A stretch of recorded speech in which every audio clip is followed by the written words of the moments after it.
काफी सारे पेरेंट्स और स्टूडेंट्स ने नीट का एप्लीकेशन फॉर्म फिल कर दिया। अब उनका यही क्वेश्चन है कि मेरे से एक गलती हो गई है, उसका मैं क्या कर सकता हूं, क्या मेरे पास कोई करेक्शन विंडो आएगी या नहीं आएगी, और अगर करेक्शन विंडो आती तो मैं क्या क्या चेंजेस कर सकता हूं, क्या क्या चेंजेस नहीं कर सकता हूं, मैंने कोई गलती करी है।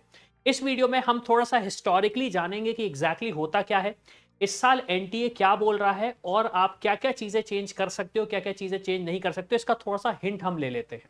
अब देखिए, सबसे पहले मैं आ जाता हूं एनटीए के ऑफिशियल ब्रोशर पे। अब जब मैं ऑफिशियल ब्रोशर ओपन करता हूं एनटीए का, इस पे आप देखेंगे पहला ही पेज है, पहला पेज है, कौन सा पेज है, यस दूसरा पेज है, जिसमें आप देखेंगे शेड्यूल। शेड्यूल में यह बोला गया है आपका रजिस्ट्रेशन कब खत्म हो रहा है, 7 मार्च को खत्म हो रहा है। करेक्शन इन पर्टिकुलर 9 से लेके 11 मार्च 2025 तक होगा। अब करेक्शन का मतलब क्या होता है, सबसे पहले हम वो समझ लेते हैं। तो यहां पे मैं लास्ट ईयर का एक जो नोटिफिकेशन एनटीए ने रिलीज किया था उस पर डिस्कशन करते हैं हम। ये वेबसाइट है exams.nta.ac.in/neet। अब आप जब यहां पे क्लिक करेंगे तो आप देखेंगे, थोड़ा सा नोटिफिकेशन नीचे जाते हैं हम, करेक्शन इन पर्टिकुलर्स पे मैं क्लिक करता हूं, लास्ट 4th नोटिफिकेशन है, और यहां पे उन्होंने वो नोटिफिकेशन कर दिया।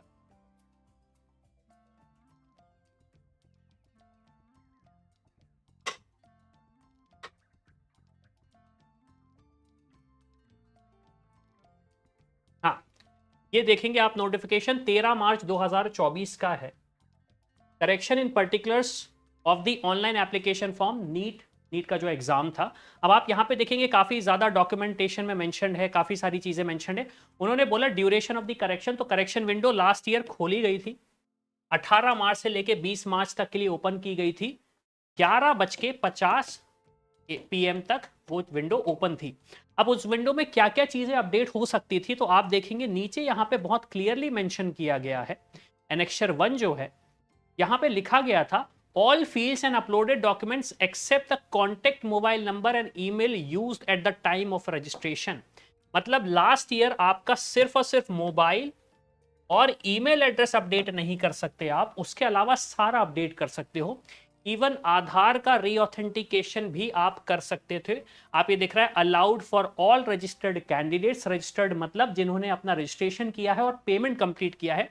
सेम चीज allowed for all registered candidates जो आधार का रीऑथेंटिकेशन है।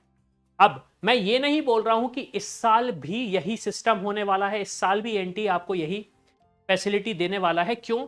क्योंकि अगर हम यहां पे देखें, उनका जो ऑफिशियल ब्रोशर है 2024 का, अब मैं जब यहां पे करेक्शन सर्च कर रहा हूं तो करेक्शन एक बार वापस आता, आप देखेंगे यहां पे क्लियरली मेंशन्ड है, please check your photograph and signature before submission of the application form.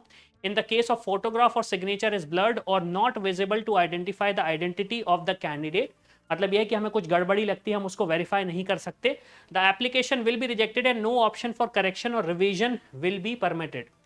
अब यहां पे ये चीज बोली जा रही है कि आपका फॉर्म आता है, हम उसे वेरीफाई नहीं कर पाते, हमने रिजेक्ट कर दिया, तो उसके बाद आप करेक्शन नहीं कर सकते, जो उसका मीनिंग आ रहा है। फिर अगर मैं दूसरी बार फिर से सर्च करता हूं करेक्शन का, तो आप देखेंगे, as the facility for correction will be not given in the future. तो अल्टीमेटली एनटीए ने एक तरीके से ये भी बोला है, आप देखेंगे, NTA will not consider any correction request sent in any manner by candidates through post, fax and WhatsApp, जो भी अल्टीमेट चीज है। तो अगर हम एक कंक्लूजन निकालें, तो जिस तरीके से लास्ट ईयर एनटीए ने करेक्शन विंडो दिया था, करेक्शन विंडो यहां आज भी मेंशन्ड है, इस साल के नोटिफिकेशन में भी मेंशन्ड है, 9 मार्च से लेके 11 मार्च तक। लेकिन क्या क्या फील्ड्स अपडेट कर सकते हैं ये चीज अभी क्लियर नहीं है, हम होप कर सकते हैं, लेकिन हाँ, मैक्सिमम चीजें बदल नहीं सकते। जिस तरीके से लास्ट ईयर सिर्फ और सिर्फ मोबाइल नंबर और ईमेल एड्रेस ही दो ऐसे फील्ड थे जिनको आप चेंज नहीं कर सकते थे, बाकी सारी चीजों को चेंज कर सकते थे। तो हम होप कर सकते हैं कि इस साल भी यही हो। रिक्वेस्ट कर सकते हैं एनटीए से, आप चाहो तो उनको रीच आउट कर सकते हो, बट अल्टीमेटली यही है।